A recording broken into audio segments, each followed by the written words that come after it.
दुनिया में लड़ाई, फसाद, झगड़ा, फितना जब भी होता है किससे? माल, ज़मीन से, औलाद से।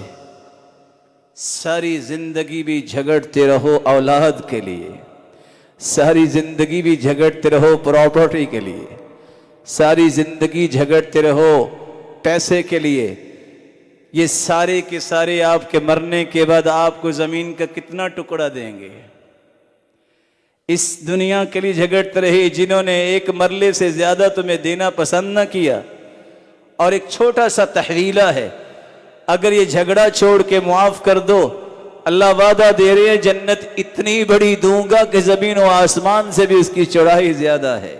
फैसला मेरे और आपके हाथ में है। इसके लिए एक मरले के लिए झगड़ते हो कि इतनी बड़ी जन्नत का सौदा करना चाहते हो।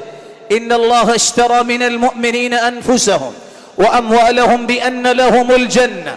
अल्लाह ने सौदा किया है, जान दे दो और माल दे दो, मैं तुम्हें जन्नत देता हूं। सलफ कहा करते थे, इससे खसारे वाला सौदा कोई भी ताजिर नहीं करता जो जन्नत से कम पे राजी हो जाए। असल ताजिर ही वो है जो माल भी खर्च करे, जिंदगी भी ऐसी लगाए इबादत में कि जन्नतुल फिरदौस से कम उसकी ख्वाहिश और तमन्ना ही ना हो। ए अल्लाह, जितने ये रोशन चेहरे हैं सबको जन्नतुल फिरदौस में जमा फरमा और अपने महबूब की रिफाकत नसीब फरमा और अपनी रहमतों का मुस्तहिक बना और अपने दीदार का भी मुस्तहिक बना।